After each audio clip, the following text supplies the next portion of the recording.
For decades, the image of Japanese industry was clear. You'd think of Sony, of Toyota, of precision cameras. You'd think of a country that, after 1945, wrote peace into its very constitution. For most of that time, exporting weapons was, officially, almost unthinkable. It was a hard line they just didn't cross. Then you see the scene from the recent Indo-Pacific Maritime Expo in Sydney. It's not some small tentative booth. It's a massive delegation. 13 of Japan's biggest companies, headlined by the giant Mitsubishi Heavy Industries. And they're not just testing the waters, they're celebrating. They just finalized a deal for 11 new state-of-the-art warships for the Australian Navy. It's not just any deal, it's the single largest overseas arms sale in Japan's entire post-war history. That shift from a nation that banned military exports to becoming the source of another country's new fleet is abrupt. What was just as interesting was the fine print. This brand new Japanese warship is so advanced it needs half the crew of the old ones. But the deal has this echo. A ghost of a disastrous submarine project that still gives Australian officials nightmares. And it leaves you with this heavy, fascinating question. What happens when a country with zero experience in exporting complex weapons suddenly tries to sell one of the most dangerous and expensive products on Earth? That really is the core of our deep dive today. This Mogami frigate deal, it's way more than just a transaction involving steel and missiles. Oh, absolutely. It feels like the definitive test case, really, of Japan's whole post-war security transformation. That's a perfect way to put it. So our mission here is to unpack these huge strategic shifts happening in Tokyo. We need to understand the why. Why this sudden pivot away from, decades of basically prohibiting exports. Right. Why change? And we need to look at what this partnership actually means for Australia and Japan. It signals a deeper security alignment, obviously, but how will big deals like these Mogami frigates really impact the regional power balance? And what about Japan's own exclusive defense posture? Does it even mean the same thing anymore? Exactly. And finally, we really have to get into the practical challenges, the huge learning curve facing Japan's defense industry, which has been, frankly, pretty constrained. How do they scale up? How do they compete globally now? Yeah, and those challenges are immense. You're talking about customization demands, international project management, things they just haven't had to deal with before on this scale. It's a steep climb. You know, what's really fascinating here is that this isn't some slow, gradual evolution anymore. It feels more like a rupture. A rupture. Yeah. Japan is going through its own Zeitenwende, that term used for Germany's big strategic shift after the Ukraine invasion. Ah, right. The historic turning point. Exactly. It's a fundamental rethink of policy, of posture, maybe even national identity. It was all formalized in late 2022, and now, we're seeing the immediate industrial fallout, like this Mogami deal playing out right now. Okay, let's unpack that. To understand this shift, we probably need to start with the constraints Japan lived under for so long. This post-war period, this era of you called it the cold stone of industrial policy earlier. Yeah, the cold stone. I think it captures that sort of institutional inertia perfectly. Historically, Japan's defense posture was defined by really two big pillars of post-war government. Okay, what were they? First, you have the actual text of Article 9 of the Constitution.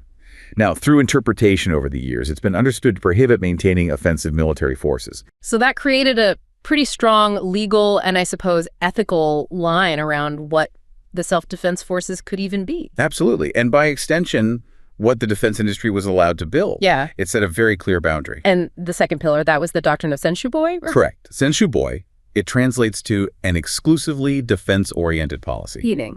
Meaning the military's job was only to repel attacks on Japanese territory itself. Boop.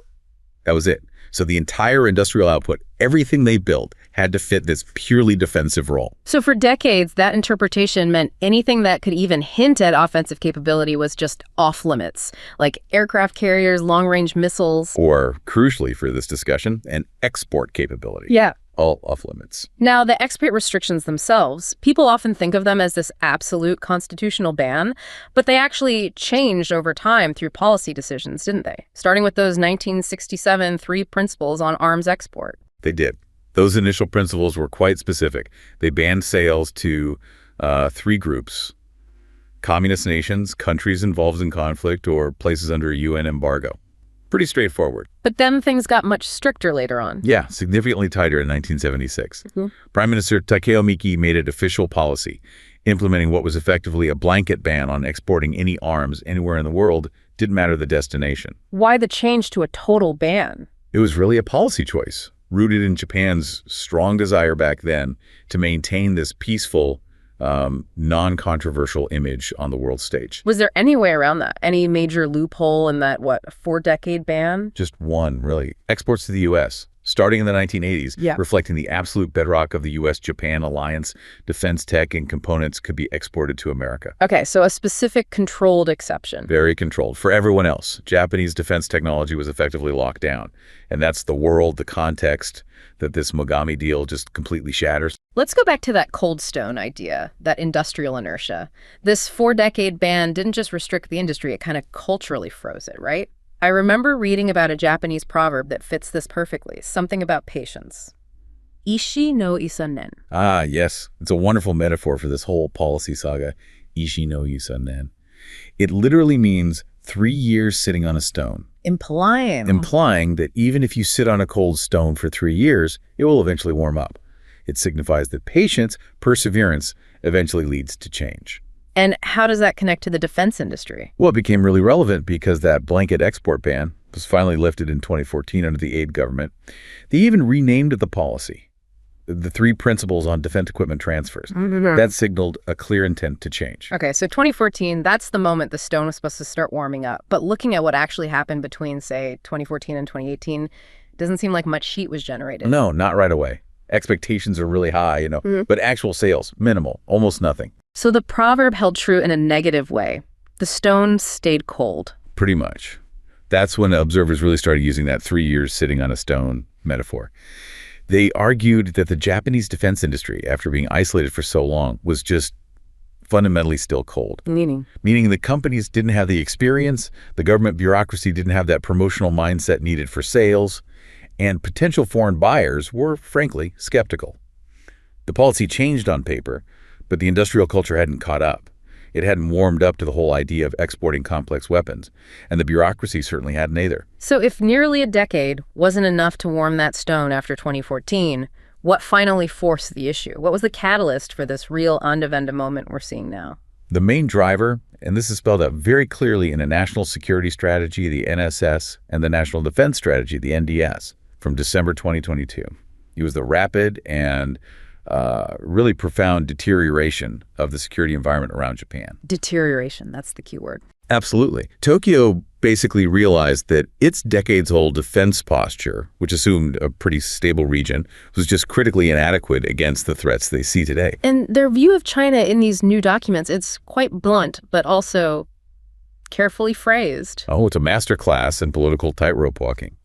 China is officially labeled the unprecedented strategic challenge, the #1 security risk. But, and this is really crucial politically, they deliberately don't call China a threat. Why not? If China's the biggest risk, why hold back on calling it a threat? Because Tokyo feels it absolutely needs to maintain what they term a modus vivendi, a kind of working relationship with Beijing. Ah, okay. If Japan outright labeled China a threat, it would make maintaining necessary trade, investment, diplomatic channels almost impossible. So strategic challenge is this carefully crafted compromise. It acknowledges the immense military risk, everyone understands that, but it avoids severing those vital economic and diplomatic ties that using the word threat would likely trigger. That nuance is definitely key. So what specific actions or threats were driving this sense of urgency? What made them feel they had to fundamentally change policy now? Well, the documents point to several things that really forced the issue. First, you have the Chinese Coast Guard patrols near the Senkaku Islands. They're basically permanent now, creating this constant, low-level military friction. Right. But more dramatically, back in August 2022, China launched ballistic missiles that landed directly inside Japan's exclusive economic zone, the EEZ. That must have been a huge shock for Japanese leaders, landing in their claimed waters. It was a major wake-up call, a direct military provocation, no question. And on top of that, you have China's incredibly rapid military buildup, big advances in nuclear weapons, missile capabilities, all happening without much transparency or any real interest in arms control talks. That's deeply destabilizing for the region. And North Korea hasn't exactly been quiet either. Far from it. North Korea has been launching ballistic missiles at an unprecedented rate, and they're using new, more complex methods, testing hypersonic weapons. developing systems specifically designed for saturation attacks. Saturation attacks meaning? Meaning firing so many missiles at once that defense systems just get overwhelmed. The sheer density and complexity makes purely defensive shields, which Japan has relied on heavily, much harder to count on for national survival. But the thing that really shifted public opinion, the political catalyst, like we saw in Europe, that was Russia's invasion of Ukraine in 2022. Absolutely. The war in Ukraine made the possibility of a similar high-intensity conflict happening in East Asia feel suddenly very real, very tangible for the average Japanese citizen. They saw it could happen. They saw a major power invading a sovereign neighbor based on, well, questionable justifications. And they realized their assumption that peace was guaranteed by their constitution might be dangerously outdated. This shift in public mood allowed the government to make some pretty stark admissions. Prime Minister Kishida actually confessed publicly that the current posture of the Self-Defense Forces, the SDF, was, quote, not adequate. Wow, that's a stunning thing for a prime minister to say. So if the old posture isn't adequate, the new strategy has to bridge that gap. What are the main pillars of this new approach laid out in the NSS and NDS? There are three main pillars, really, all designed to fundamentally overhaul Japan's defense capabilities. First, there's a huge budgetary commitment. Japan decided to boost its defense budget to around 2% of GDP by 2027. That aligns Japan with the NATO benchmark. That's basically doubling their spending, symbolically huge. It is huge, but we do need to look at the fine print here because it's important for understanding the domestic politics. Well, they reached that doubling partly by broadening how they calculate defense spending. They now include budgets that were traditionally separate, like the Japan Coast Guard, big chunks of defense R&D funding, and even retirement pensions for military personnel. Wait, pensions? Why include pensions in the defense budget? It's a bit controversial. Critics argue it kind of inflates the headline number without necessarily adding directly to combat readiness today. Now, the increased R&D and the money for new capabilities, that's definitely real and significant. But including things like pensions is seen by some domestically as a way to hit that 2% political target without making potentially painful cuts elsewhere that a pure increase just for combat stuff might require. It's, let's say, a clever political maneuver to achieve the symbolic doubling while managing the financial pushback at home. So a 2% target reached partly through some creative accounting. What about the actual capabilities they want? That brings us to the second pillar, and this one is arguably the most controversial. Counterstrike capabilities. For the very first time, Japan is now actively seeking the ability to mount effective counterstrikes against an opponent's territory. Counterstrikes. Yes, using standoff defense technology, like long-range missiles. They frame it as a minimum necessary measure for self-defense. That sounds like a massive departure from Senshuboi, the exclusively defense-oriented policy. How do they square that with the peace constitution? They're actually relying on a constitutional interpretation that goes way back to 1956. It basically said striking enemy missile bases could be permissible if there were absolutely no other means of defense available. So the interpretation existed, they just chose not to have the weapons to do it until now. Exactly. They simply chose not to acquire that capability. The new strategy argues that their existing missile defense systems, things like the Aegis destroyers, are becoming increasingly vulnerable. Because of those saturation attacks we mentioned. Precisely. If China, for example, has potentially hundreds of cruise missiles and over 1,000 ballistic missiles, purely defensive shields just aren't a guaranteed defense anymore. You can't stop everything. So you need the ability to hit back, to deter the attack in the first place. That's the core idea. Deterrence, in today's world, means being able to impose unacceptable costs on anyone who attacks you. So acquiring standoff capabilities, like the U.S. Tomahawk cruise missiles Japan is now buying, fundamentally changes their deterrence posture. But they're emphasizing this isn't for starting a fight. They're very clear on that. The government stresses this is not a preemptive strike capability. It's strictly reserved for situations where an attack on Japan is imminent or already happening, and there's literally no other way to stop it. But even with that caveat, it's a massive leap from the old policy. Okay, and the third pillar. This brings us right back to the Mogami deal, international alignment. Yes, the NSS explicitly calls out defense equipment transfers, like the Mogami sale, as a powerful tool. A tool for what? For building international partnerships, strengthening integrated deterrence, especially with the U.S., and this is critical, boosting the long-term health and viability of Japan's own defense industrial base. So selling weapons helps their own industry survive. And it helps build security partnerships beyond just the U.S. Think Australia, the U.K. They're formalizing these relationships with things like reciprocal access agreements. The goal isn't isolation anymore. It's about creating this robust, multi-layered network of security cooperation to handle this tougher regional environment. Okay, so the strategic why is clear. It's driven by necessity, and the national policy in Tokyo has shifted dramatically. Huge changes. But moving from policy on paper to actually selling complex weapon systems successfully on the global market, that's a massive leap, right? Especially for an industry that's been so sheltered, so isolated for decades. Oh, it's a colossal leap. Let's dig into the hurdles facing Japan's defense industry as they try to make this happen. What are the big internal roadblocks? Well, these hurdles are really deep-seated. They're systemic, even cultural. The first one is almost psychological. It's the reputational risk and stigma. Stigma, still. Yes, the defense industry is still widely stigmatized in parts of Japanese society, which really values that post-war identity of peace and non-militarization. So companies are often quite reluctant to openly push defense exports. They worry it's a risk to their overall brand image. So a company like Mitsubishi, making cars, air conditioners, they're worried that becoming known as a major arms dealer might hurt their commercial sales. That's exactly the conflict they face. And this reluctance is amplified by simple economics. Defense production is just a small slice of their revenue pie. Really? Even for giants like Mitsubishi Heavy Industries, MHI? Even for them. Defense work often accounts for only about 10%, maybe even less, of their total revenue. So, from a purely business perspective, why would a huge corporation risk its massive commercial profits, billions in other sectors, for uncertain gains in defense exports? It's a field with high regulatory hurdles, fierce international competition, and it requires huge investment in areas they're not familiar with. The balance sheet says stick to what you know. Pretty much.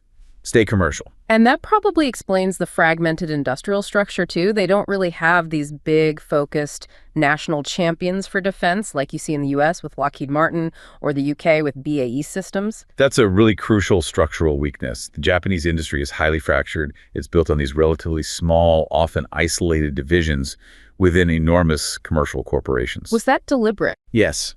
Historically, defense contracts were intentionally spread among many firms, IHI, Kawasaki, MHI, and others.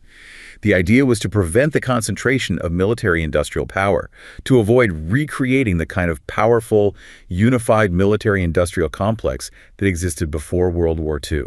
So it achieved a political goal, but maybe hurt efficiency. Exactly. It achieved that political goal, but it definitely impacts efficiency and makes international engagement much harder. There's no single streamlined giant focused solely on competing in the global defense market. And then there's the government itself. The ministries that are supposed to be promoting this export drive, are they still operating like it's the 1970s? That's the bureaucratic drag anchor, essentially. Key ministries, especially the Ministry of Economy, Trade, and Industry, ETI, and the Ministry of Defense, their primary focus for decades has been on regulating and controlling sensitive exports. They act like strict gatekeepers. Not sales promoters. Not at all. The core problem, which industry analysts point out again and again, is the lack of an export promotion mindset within the bureaucracy. The companies feel like they have to wait for the government to tell them what opportunities exist, rather than being able to proactively chase deals themselves. It's like trying to sell Formula One race cars, but your sales team is the government's safety inspection department. That's a perfect analogy. Okay, so those are the internal issues. What about the external hurdles?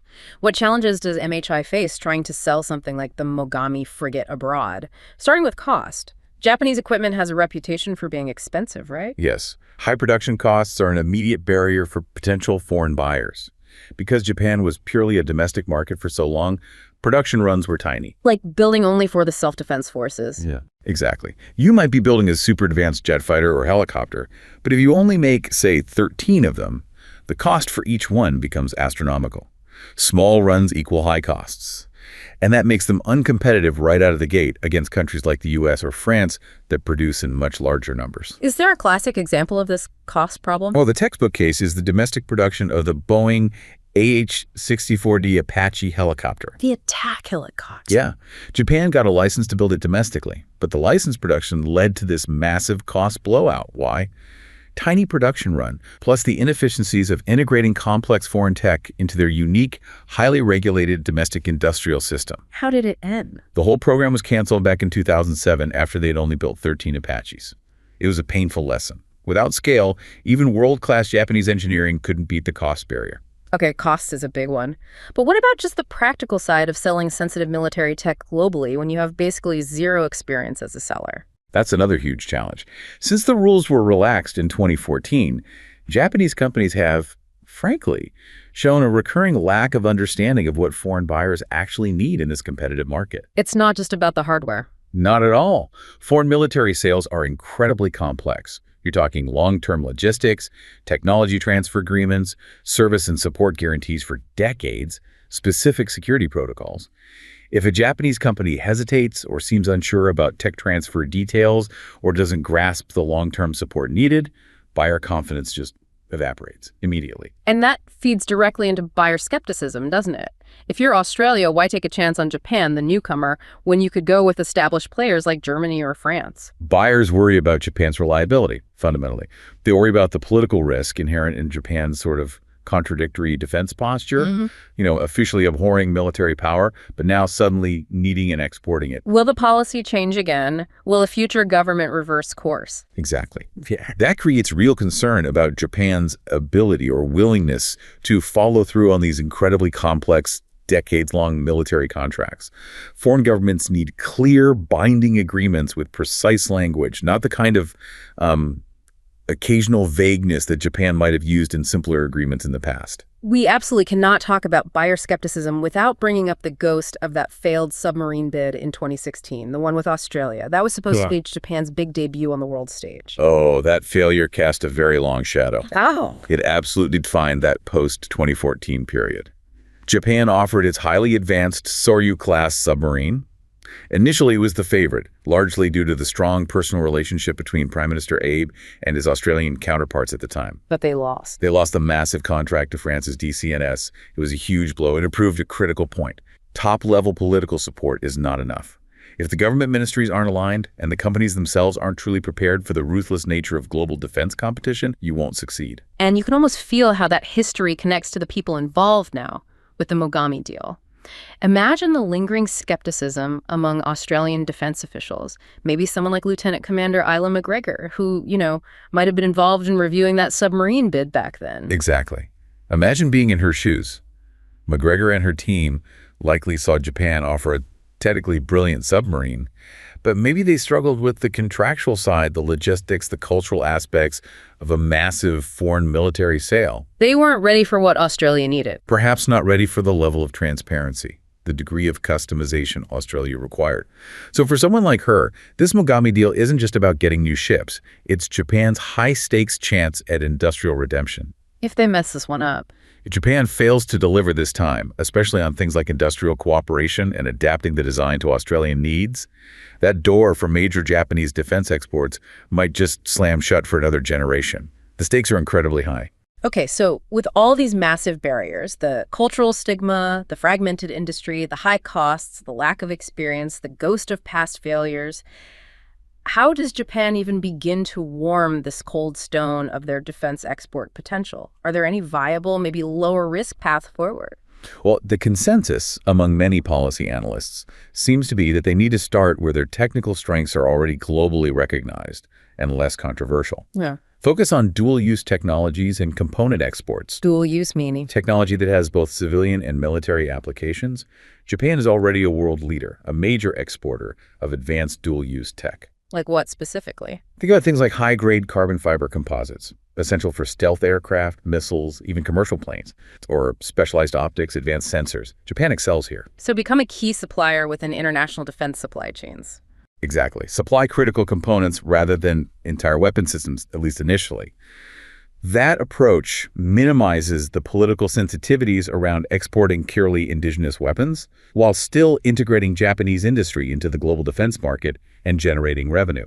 That sounds like a much more cautious, maybe more realistic first step. Are there other less controversial avenues they're looking at? Another really interesting path is the potential resale of retired, license-produced equipment, specifically the Kawasaki P3C Orion maritime surveillance aircraft. Ah, the Orions. Those were originally a Lockheed Martin design, right? Built under license in Japan? Correct. And the Japan Maritime Self-Defense Force, the JMSDF, is currently replacing its fleet of P3Cs with its new, domestically developed P1 aircraft. This frees up potentially dozens of Orions. So they could transfer or sell these used P-3Cs to other countries in the region, like Vietnam or Malaysia, perhaps? Exactly.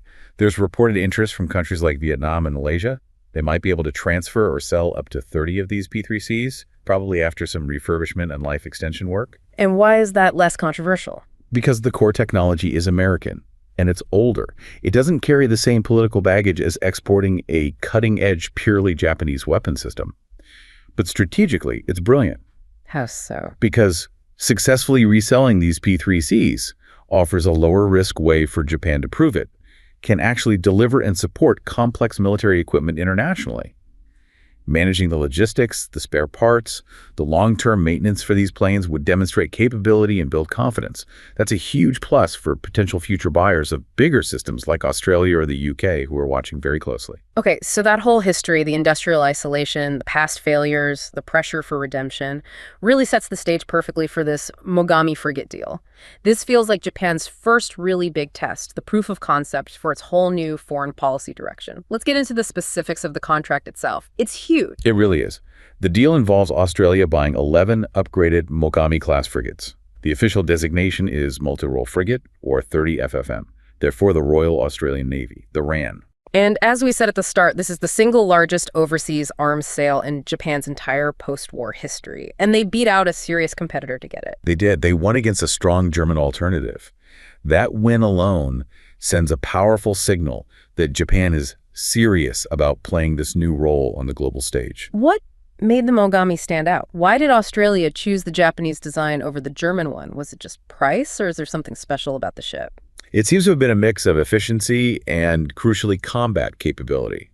The key difference, according to reports, was the combat system, particularly the vertical launch system, or VLS. VLS, those are the missile tubes, right? Exactly. The upgraded Mogami version, chosen by Australia, comes with a 32-cell Mk-41 VLS. The VLS is absolutely central to modern naval warfare. It lets a ship launch different types of missiles very quickly, whether for air defense, anti-submarine warfare, or whatever. And 32 cells, how does that compare? Is that a lot? It's a significant upgrade. The German bid reportedly offered fewer cells, and the old Anzesi-class frigates these Mogamis are replacing. They only have an 8-cell VLS. So 4 times the missile capacity. At least in terms of launch cells, yes. It gives the RAN a massive boost in layered defense capability. With 32 cells, they can carry a much better mix of sophisticated missiles, maybe SM-2s for longer-range air defense, ESSMs for closer threats. It fundamentally changes the ship's ability to survive and fight in dangerous waters. Any other key weapons? Yes. The Australian version will also be equipped with a Naval Strike Missile, or NSM. That's a U.S.-Norwegian system. It provides a modern anti-ship and even a limited land attack capability. Interestingly, this replaces the indigenous Japanese Type 12 anti-ship missile that the JMSDF uses on its own Mogamis. That's a significant customization right there.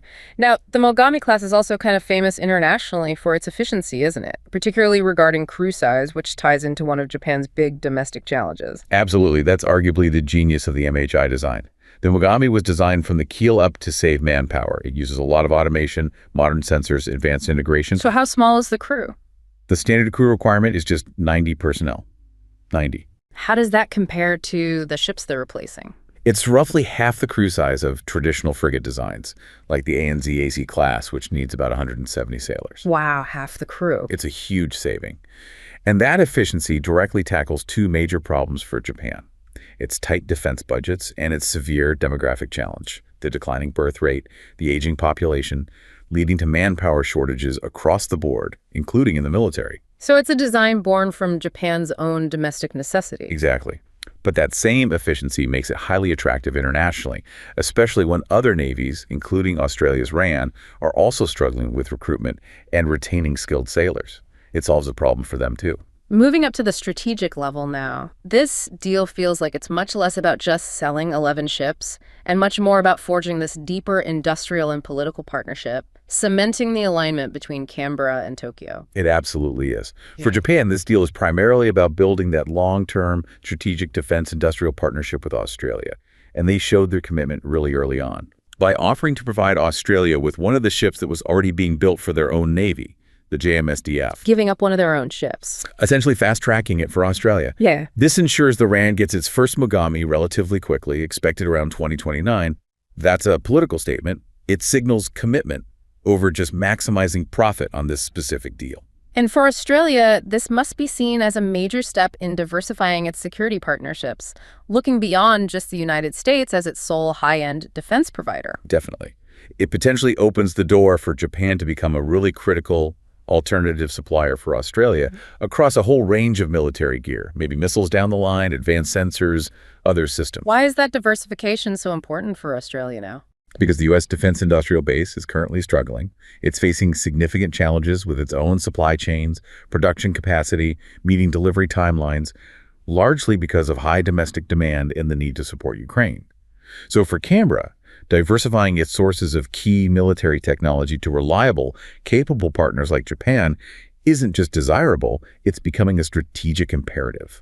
Now, thinking about the impact within Japan, this must be a huge moment, culturally and psychologically, especially for people who've spent their entire careers working under the old Senshu Boei system.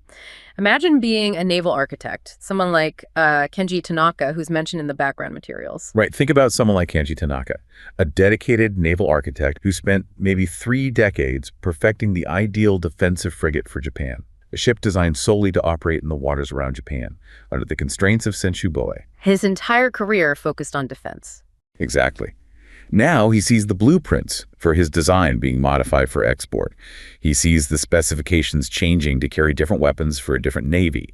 He might see models where the Japanese flag, the Hinamaru, is replaced by the Southern Cross insignia of the Royal Australian Navy. That must feel profound. It means his life's work is now explicitly part of projecting power, potentially under a foreign flag. It signifies that the nation itself is turning a massive historical page. That's a huge adjustment for Japanese defense personnel, from the engineers to the sailors. The Mogami isn't just a national asset anymore. It's suddenly become an exportable tool of Allied military power. But all that excitement, the strategic significance, the national pride, it runs smack into the practical friction of actually building these ships for another country, specifically the customization Australia requires. This level of intervention in the design and build process is apparently very unusual for Japan's traditional, domestic-focused way of doing things. This is where those 4 decades of industrial isolation really collide with global market reality. We can try to see this friction through the eyes of an Australian engineering officer, maybe someone like that Lieutenant Commander Isla McGregor figure again. What would her perspective be? She might observe that the traditional Japanese approach is focused on delivering a near-perfect, finished product built to incredibly rigorous, often non-negotiable Japanese domestic standards. A take-it-or-leave-it model, almost. But Australia doesn't want off-the-shelf. No. Australia needs significant modifications. They have to integrate different missile systems that meet NATO standards. They need different communications gear to work seamlessly with U.S. and other allied forces. They probably want changes to internal layouts to match how Australian crews operate and maintain equipment. Which demands flexibility. A kind of iterative back-and-forth design flexibility that the Japanese defense industry is just fundamentally not used to providing. They're used to finalizing a design and then building it precisely. And if MHI and Mitsubishi can't adapt quickly and provide that flexibility, the whole deal could face serious delays, cost overruns. Absolutely. And that erodes the very trust they desperately need to build with this first major sale. Which puts immense pressure on the people actually managing the project on the Japanese side. Maybe a younger project manager, someone like the fictional Takeda Ryo character mentioned. Exactly. Yeah. Picture someone like Takeda Ryo at MHI. He's on the front lines. He's the one dealing directly with these complex, maybe frustrating foreign customization demands. He's trying to navigate unfamiliar international supply chains, and he's acutely aware of the shadow hanging over them, that failed submarine bid from 2016. Failure is not an option, basically. Yeah. Takeda Ryo knows his performance, his team's performance, is critical. Any significant delay, any major cultural misunderstanding that stalls progress could do permanent damage to Japan's fragile, newly emerging reputation as a reliable arms exporter. This deal isn't just about ships. It's a live test of Japan's global competitiveness and its ability to manage massive, complex international projects. The pressure on him to bridge that cultural and industrial gap must be absolutely immense. Okay, we spent a lot of time on Japan's challenges, the steep learning curve they face. But this deal isn't exactly risk-free for Japan either, is it? By partnering with Australia, MHI has essentially taken on what one expert called a bucket of Australian risks. That's a great way to put it. Yeah. Because the Mogami deal exists, in large part because Australia's own recent naval shipbuilding history is, well, deeply troubled. Troubled is putting it mildly, perhaps. Perhaps. The immediate context here is the pretty spectacular failure of Australia's much-hyped continuous naval shipbuilding program, launched back in 2017. What went wrong there? In the first 8 years, that program managed to deliver only one vessel, an offshore patrol vessel that was almost unarmed, just one ship. The lack of production meant the Royal Australian Navy's surface fleet started to effectively collapse as the old ANZAC-class frigates got older and had to be retired without any replacements ready to go. So the Mogami deal fills a desperate gap created by domestic failure. And the other major shipbuilding program Australia is still pursuing, the Hunter Frigate program, doesn't exactly inspire confidence when you compare it to the Mogami. No, the comparison is pretty stark, and it really highlights the strategic pressure Canberra was under. The Hunter program is for larger, more specialized anti-submarine warfare frigates, but it's moving at an absolutely glacial pace. How slow. Current projections suggest it might take 16 years just to deliver the first Hunter frigate. 16 years. And the estimated cost is just staggering around 9 billion Australian dollars per ship. 9 billion for one frigate. It's an almost unbelievable figure. It raises serious questions about the whole value proposition of the Hunter program, frankly. Even if the Mogami ends up costing significantly more to export and customize than it does domestically for Japan, Australia is still getting 11 modern frigates for perhaps the cost of just 3 or 4 Hunters. That's a very different calculation. Very different. And there's another risk factor MHI inherits. Australian defense procurement has a well-documented history of making frequent, sometimes sweeping design changes during major projects. Scope creep. Classic scope creep. It's a major reason why Australian projects often face delays and massive cost blowouts. This tendency is now a significant risk that MHI has to actively manage something entirely alien to their predictable domestic market experience. But probably the biggest, most complex risk for MHI relates to the plan for building most of these ships in Australia, the Henderson Shipyard conundrum. Yeah, this is where MHI potentially takes on huge, localized liability outside of its direct control. The plan is for the first 3 Mogami frigates to be built relatively quickly in Japan. Smooth sailing, hopefully. But the next 8 ships, frigates 4 through 11, are supposed to be built at the Henderson Shipbuilding Precinct in Western Australia. And the timeline for starting that Australian build is quite soon. Critically tight, yes. Which is worrying, because the Henderson Precinct isn't some turnkey, world-class naval shipyard just waiting for MHI to arrive and plug in their blueprints. What's the situation there? Far from ready. The site is currently this complex tangle of different corporate interests, Commonwealth government ownership, state government plans, and the major redevelopment needed for building large warships like frigates, which was promised back in 2017, has been plagued by delays. So the upgrades aren't done yet? They're not even close. Key planning studies, consultations, feasibility assessments, they're projected to continue into 2027. We're talking about essential infrastructure, new dry docks, heavy lift cranes, specialized workshops that needs to be ready in the next few years, and the groundwork is literally still being planned on paper. And making everything even more complicated is the IUK's nuclear submarine factor, right? Henderson is involved in that too. Exactly. That throws a massive wrench into the works. The Australian government has also mandated that the Henderson Precinct needs to build facilities for docking and doing depot-level maintenance on the future IUK's nuclear-powered submarines. Which requires entirely new standards. Entirely new, incredibly complex nuclear safety and security standards that Australian industry has basically zero experience with. Building any kind of nuclear-related facility is brand new territory. This creates a huge potential for timeline conflicts will the submarine facilities take priority. And massive cost uncertainty for the frigate project happening on the same site. MHI needs a smooth, predictable transition to the Australian yard, but they might be walking into a regulatory and construction nightmare. So the nightmare scenario for MHI is pretty clear. They're supposed to start cutting steel for ship number 4 sometime between 2030 and 2034, but they turn up and find Henderson is still basically a massive construction site, making it impossible to meet their delivery schedule. That is absolutely MHI's nightmare. Because if that Australian-built phase gets significantly delayed, Japan's painstakingly rebuilt reputation for reliability takes a massive hit globally. Even if the root cause is entirely down to Australian industrial issues or bureaucratic delays, MHI becomes the international face associated with that failure. Ouch. Okay, final risk area. Even if the shipyard is somehow ready on time, what about the money? Can Australia actually afford all this naval modernization it's planning? The financial and budgetary pressures. That's the other big question mark hanging over the later stages of the Mogami program. The currently announced $10 billion figure only covers the initial phase and the first 3 ships built in Japan.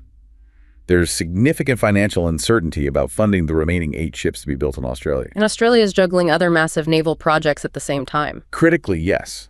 They're simultaneously pursuing the IUK nuclear submarines, a project likely to cost hundreds of billions over decades, and they're planning to acquire larger, more powerful missile destroyers, likely based on a UK design. That is an unbelievable amount of high-end naval procurement happening all at once. Can the Australian budget handle it all? The sheer volume raises serious questions. Can Canberra actually fund all these modernization efforts adequately without either significantly boosting defense spending well beyond the current 2% of GDP target, or perhaps more likely having to make cuts to other programs? And the Mogami frigates, being general-purpose ships, might be vulnerable. There's a risk. Despite their clear necessity for replacing the ANZACs, the general-purpose Mogami frigates arguably have a lower strategic priority in Canberra compared to the nuclear submarines or the large high-end destroyers. So, as budget pressures inevitably mount in the coming years, there's a danger the Mogami program could become a target for cuts or delays of sacrifice due to insufficient funding. MHI is stepping into a political funding environment that's potentially far more volatile than the predictable budgets they're used to in Japan. So, this Mogami deal. It's clearly so much more than just a ship contract. It feels like this massive experiment, a marriage of Japan's meticulous engineering culture and Australia's pressing strategic needs, putting both nations' industrial systems under incredible pressure. Looking beyond the specific deal, if Japan genuinely wants to become a sustainable, globally competitive defense exporter, like their new national security strategy says they do, what's the long-term path? How do they achieve real success? Yeah, it can't just be about one-off high-profile sales like the Mogami, however significant this one is. Yeah. Japan's successful future in this space really depends on deeper, more structural integration with the international defense community. Meaning what, practically? It means prioritizing things like joint research and development projects with allies, pursuing genuine co-production agreements where partners build significant parts of Japanese systems, and maybe even allowing greater international investment into Japan's own defense industrial base. So opening up their traditional closed system. Exactly. The industry simply can't develop effectively or efficiently in isolation anymore. Closer integration is probably the only way to make smart use of the planned increases in defense spending and achieve the kind of scale they need to be competitive on cost and capability. So they need to aim for what you might call substantive equivalence with how allied nations handle defense trade, especially around regulations and market access. Precisely. They need a much more consistent, more transparent process for approving exports. And crucially, the bureaucracy needs to shift its mindset and develop mechanisms to proactively support industry, not just regulate it. Like those marketing licenses you mentioned earlier. Yes, something like that. Allowing Japanese companies, the Takeda Ryos of the industry, to actually go out and proactively explore potential collaborations with foreign partners and customers before a specific government tender is even announced. They need permission to market, to discuss possibilities, to build relationships. They have to move from just reacting to formal bids to actively shaping opportunities through marketing and early collaboration. That sounds like really embracing the competitive commercial aspects of the global arms market, something they've actively avoided for decades. But maybe we're already seeing signs of this shift in other big projects. It's the unavoidable reality if they're serious about this, and yes, the shift is definitely underway elsewhere. Look at the merger of Japan's own next-generation fighter program, the FX, with the UK and Italy's Tempest fighter program. That's now called GCAP, the Global Combat Air Program. Right. GCAP is a huge deal. It sets a powerful precedent because it's a genuinely international joint development strategy. It's not Japan just buying something off the shelf or building something foreign under license or even just selling its own finished product. It's collaborative R&D from the ground up. So Japan as an equal partner, not just a reluctant vendor or buyer. Exactly. That model, deep international collaboration, probably represents the most viable future for Japan's defense industry on the world stage. Okay, so wrapping this up. Japan's defense Zeitenwende, this historic turning point, it's clearly very real. It's driven by undeniable strategic necessity, and it's now formally locked into their national strategies from 2022. No question, the shift is fundamental. And this Mogami frigate deal with Australia, it's the first massive, tangible proof of concept. But its success demands so much more than just delivering technologically superior ships. It requires profound adaptation culturally, bureaucratically, industrially, within Japan. Absolutely. The success of this whole partnership really hinges on two critical factors happening simultaneously. First, can Japan rapidly overcome the inertia of 4 decades of basically zero export experience? Can they become flexible, responsive, commercially savvy? And second, can Australia successfully manage its own complex internal industrial base issues, particularly at Henderson, to actually build those later ships on time and on budget? It essentially requires both nations to fundamentally rethink and reform their traditional approaches to military production, all under immense geopolitical pressure. So a huge test for both sides. A huge test. The world is definitely watching to see if this marriage of meticulous Japanese engineering and urgent Australian strategic ambition can actually work and perhaps define a new model for security cooperation in the Indo-Pacific.